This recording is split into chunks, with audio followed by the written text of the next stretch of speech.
Well, pleasant afternoon. You can tell, although it's midwinter, you can tell spring's in the air.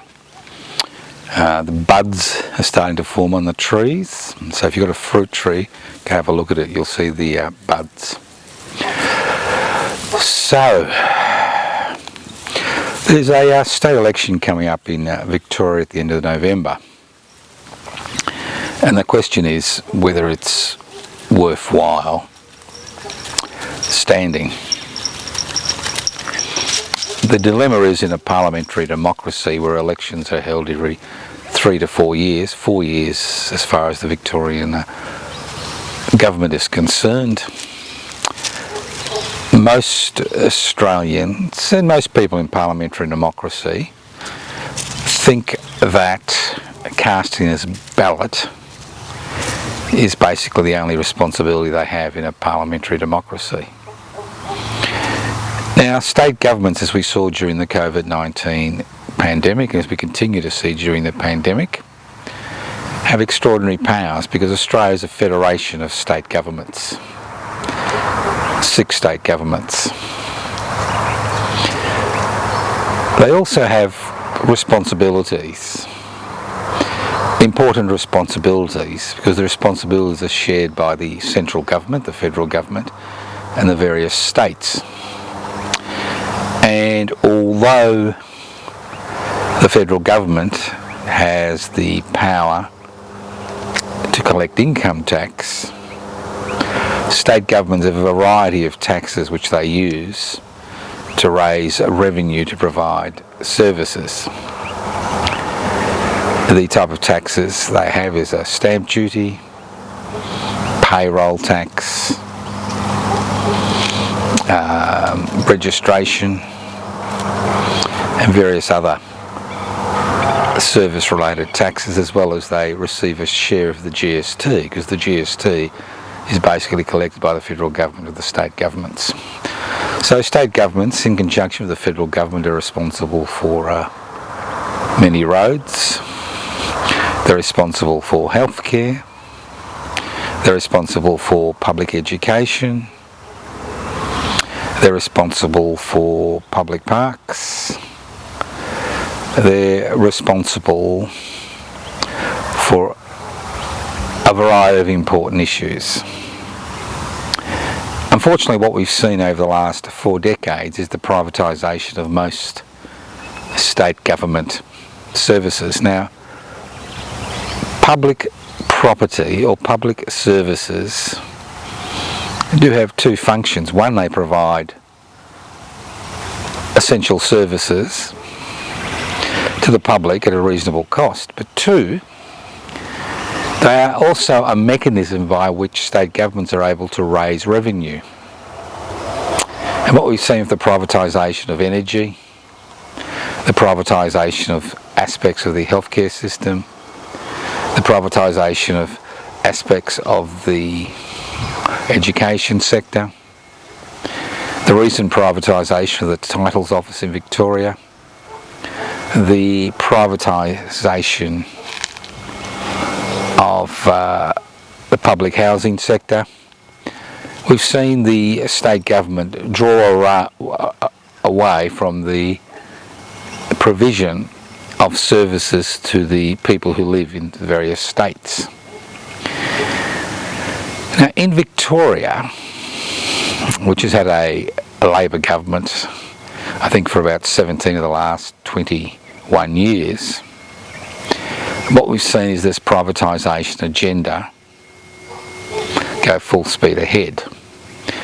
And it has had extraordinary consequences for people, from the tolls on private roads, tolls on public roads which were previously given away to the private sector, the privatisation of the public housing sector, the privatisation of essential services, which has resulted to a significant degree in the energy fiasco we currently find ourselves in. So state governments have power.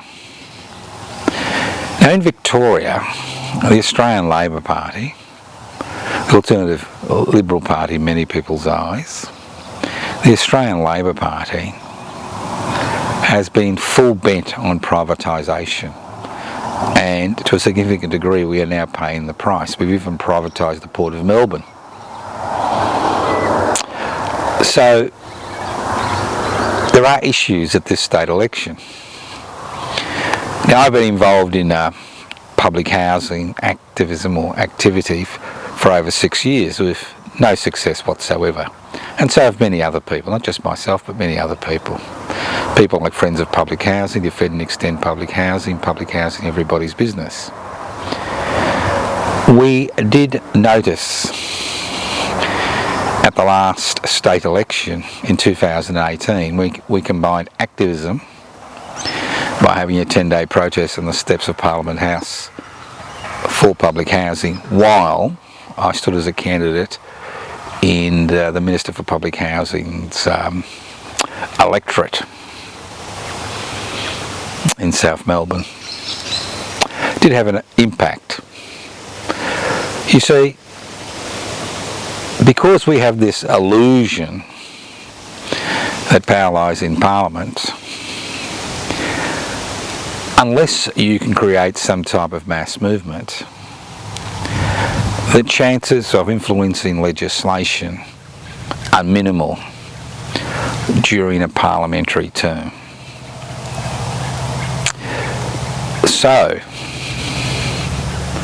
involvement in elections at the state level can have an impact, because ultimately all they're interested in is whether they're going to be re-elected or elected. That's all they're interested in.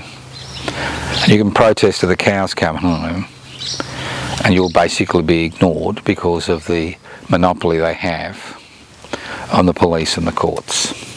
So he's got a state election coming up. And the Victorian Labor Party is interesting because theoretically it's been suspended by the federal executive because of irregularities in the way the party has functioned. Although that suspension has done it no harm as far as the federal election was concerned, because of the paucity of the federal opposition's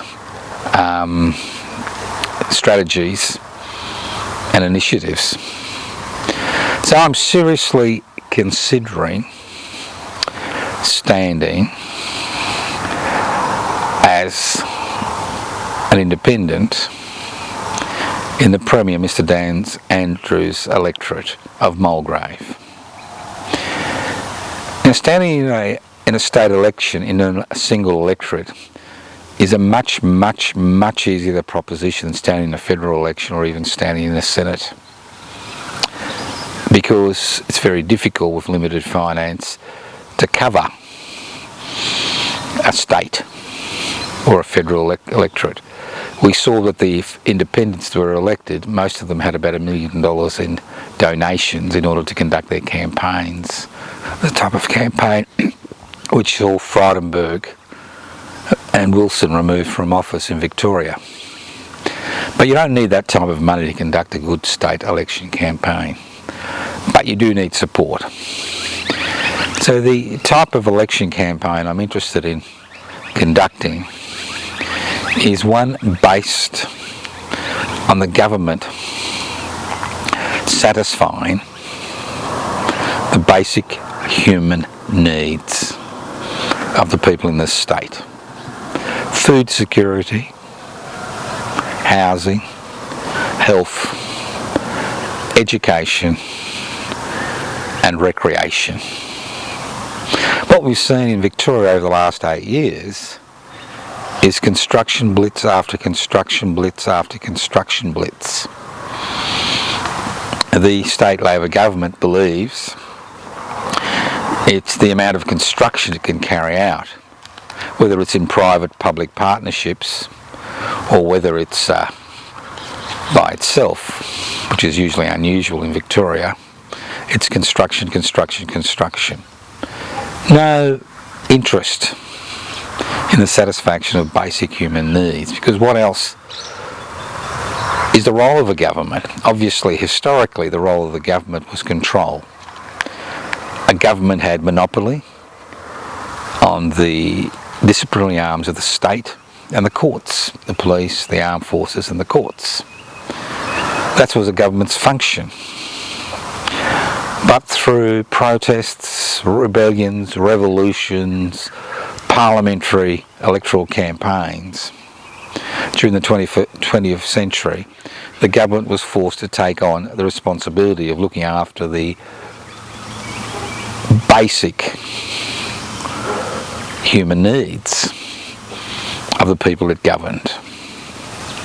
During the privatisation, deregulation, globalisation, corporatisation revolution which has swept over this country over the past 4.5 decades, we've seen governments, as we see the Victorian government, walk away from its responsibility to look after, to satisfy the basic human needs of the populations it governs. Food security, access to health, access to housing, access to education and access to recreation. At the same time, through corporatisation, we are seeing, post the pandemic shutdowns, the destruction of micro and small business around Australia, especially in Victoria. So what are the policies which I'm interested in putting forward to the electorate? The one is food security. You don't obtain food security through private charities or bankrolling private charities. You obtain food security by putting money directly in the hands of people who receive social security benefits, who basically live on the poverty line or under the poverty line. And I'm suggesting that we have $200 in vouchers, 20 $10 vouchers, be given to everybody on a social security benefit in order to access food. But not access food through the major super corporations, but access through small and micro business, through takeaway food, sit-in meals, bakeries. But again, this concept would not only assist people to have food security, which is obviously essential in any society, especially, it would also assist micro and small business. Because although we're told that micro and small business is the engine room of the economy, the fact is it's the corporations dominated food distribution, food sales, food production.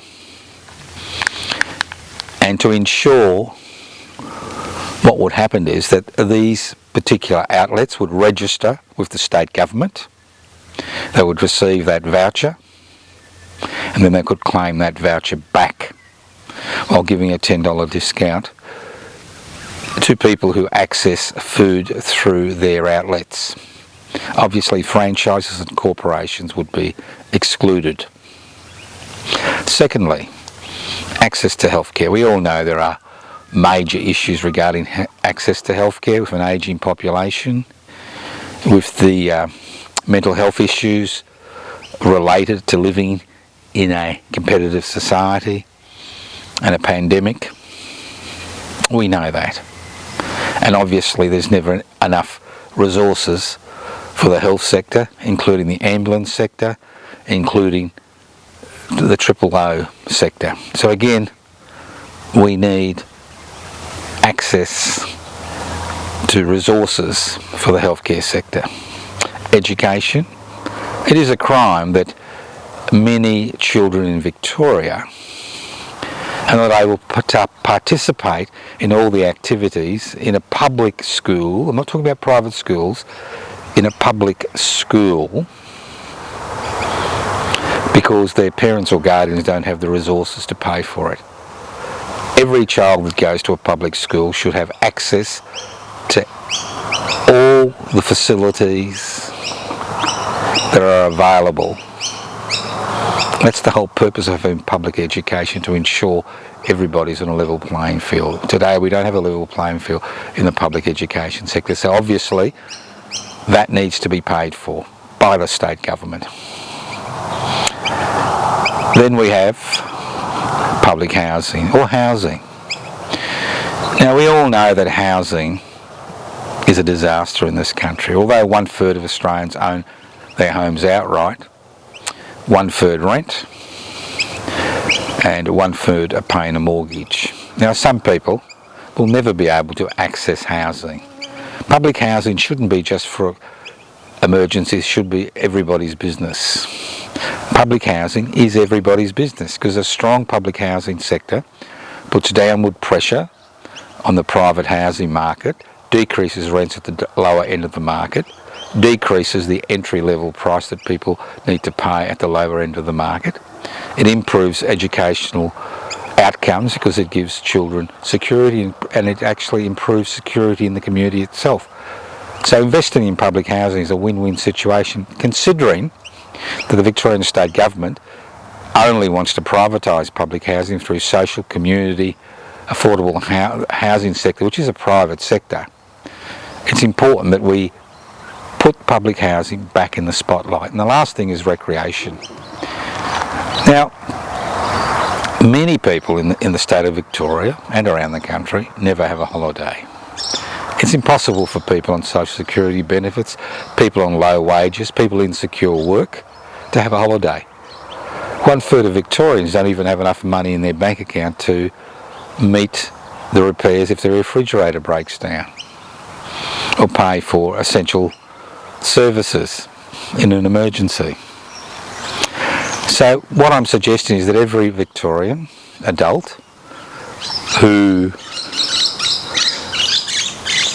earns less than $1,000 per week should receive a $2,000 holiday voucher every 4 years, and every child that they're responsible for, $500 voucher. And this money would be used to have a holiday in Victoria, and that's the key, in Victoria. It would stimulate small business and even larger businesses in the accommodation sector in Victoria, and more importantly, give people on low income the ability to have some type of recreation outside day-to-day existence. Now I can hear you say, well, that's all very well, Joe. All sounds nice, pie in the sky, it's the type of thing we'd expect from you. But how do you finance it? Well, you don't need blood in the streets, you don't need a revolution, you don't even need reform. You can finance food security, access to healthcare, access to education, recreation and housing through the imposition of a number of tax which can be levied by the state government on people with an inordinate amount of income and, more importantly, resources. 1. The introduction of a 1% super land tax. We already have land tax, but an extra 1% for any individual corporation or business that owns more than $5 million in property. And there are many corporations that own more than $5 million in property. Now, many corporations today don't own property, they rent, because they can claim the rent as a deduction. So an individual corporation or business that pays more than $5 million in rent per year, again a 1% tax. Now, with the gig economy and virtual companies, which are now beginning to dominate many aspects of the economy, they don't pay rent, they don't pay payroll tax, because they don't employ people, they have contractors. Now, large corporations that employ people pay payroll tax, which is a state tax. So in case of these virtual platforms, the gig economies, you know, the Ubers of the world, a 1% tax on turnover over $5 million per year. And last but not least, why not quarantine some of the stamp duty revenue which is collected on the sale of a home It's going to be up to $70,000 to $80,000 for a $1 million home. Why not quarantine, say 50%, to expand the public housing sector, not through massive construction, but through a spot purchasing program? Considering that stamp duty revenue of between $8 and $9 billion in the last 12 months in Victoria, you could house 100,000 Victorians every year in spot purchased public housing, decrease rents and decrease housing prices around the country. Now all these ideas, they're simple. They're not difficult. You don't need a revolution or even a mass movement. They're simple ideas, and these are ideas which I would like to put to the people of Mulgrave. But there is a problem. If you run a state election campaign, you need to do it well. There's no point just having your name on the ballot paper. That's a waste of time. So the type of support I need is very simple. One, I need people to nominate me in the seat of Mulgrave, and that extends from Fern Tree Gully in the north down to Heatherton Road in the south. It incorporates Mulgrave and Springvale, and on the east it's the southeastern three-way in Dandenong Creek, and on the west it's the Westall Road and a line from Westall Road up to Fern Tree Gully Road. So if you live in that area and you're interested in these ideas, please contact me. Secondly, we need money, resources. To conduct a good campaign, you need to be able to letterbox the electorate 2 to 3 times so that people know you and, more importantly, know what you stand for. And to pay for 90,000 pieces of literature, and that's what you would need, for at least 2 letterbox drops, and people at every ballot electoral place and pre-polling place, you need it anywhere between $6,000 to $10,000. So if you want to contribute to this particular campaign in Dan Andrews' seat, well, give us a call. And most importantly of all, you need feet in the ground. We need at least 30 to 40 people to be able to distribute literature, talk to people, and be at the polling booths and the pre-polling booths during the election campaign. Whether I go ahead or not with this particular campaign will depend on the degree of support that is generated. Public interest before corporate interest does not have the membership required to register as a federal political party, so we cannot stand candidates. Sorry, as a state political party currently, so we are not in a position to stand candidates under the public interest before corporate interest logo. But I am happy to stand as an independent if there is the necessary support. So if you can help in any way, you can leave messages on 0439 395 489. That's 0439 395 489. Send private messages via the Facebook page at Joseph Toscano or Toscano for the Public. You can email us at info@pibci.net. Once again, think about it. If we don't participate, the chances of getting these ideas across are minimal. But I personally cannot participate without support.